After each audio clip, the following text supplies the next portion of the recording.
Uhebrit sambor lang renja padang Rius nem kerta na mauring kening yo balapau nam hasatlak kepertai kum Junior Emiliano Martinez. Ula syakhot mentah hakawai ke klub na Punjab banyo ya ke jinghikai pentibin ke bakam janai syuk-syuk hakakam abgol.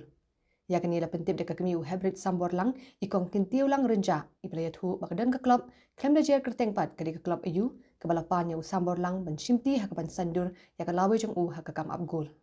Katkum ke khubor biolum kini ke klub na Punjab ke ke Minerva Academy Football Club ke badai na Punjab. Om tangkat tag ledan bun ki klub bai lekai haka Indian Super League ki belapen pau ke jingkwa ban simti yo new Hebrid haka ban penlong yo kumunong abgol betbit ban bekin sai tam hapo kari India. Kumban chupin kan ma Hebrid sambor lang ula pau nam kumu kena abgol badan sab hadin ke jing sapreng ki video haki rinsan social media belapen i bo yo lekai football para kena kumunong abgol. Kumu kena ubaya beat batrang banlong kumunong abgol ke Argentina u Emiliano Martinez ubaya Korea ke Golden Gloves Award haka World Cup ahajar of R mandaula khamsan haka kerta kini ki video kila poisha uniu klur abgol ke Argentina ubaya beat ya kasab jong uniu Hebrid adu uput banbu ya kini ke video haka Instagram page ke balaya page ki million ngut kiri it football.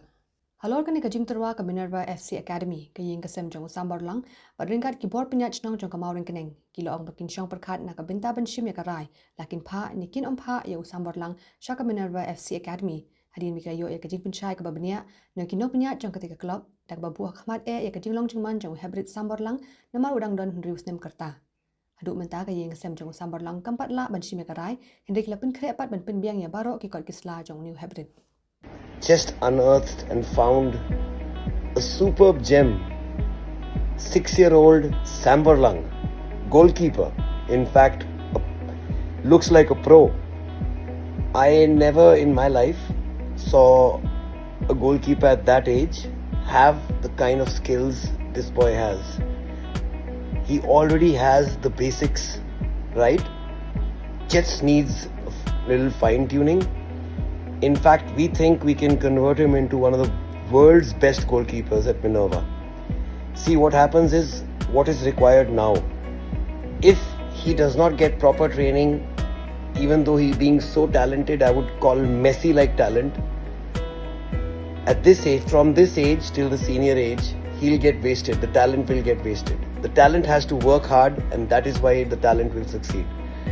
So we at Minerva are offering him 100% scholarship without even taking a trial. And everything from his food, education, accommodation, kits will be sponsored by Minerva. And we're going to take care of this boy like he's our own. And now really hope very soon you'll see him in an India jersey as one of the youngest keepers, hopefully in approximately 10 years, to play for the senior national team.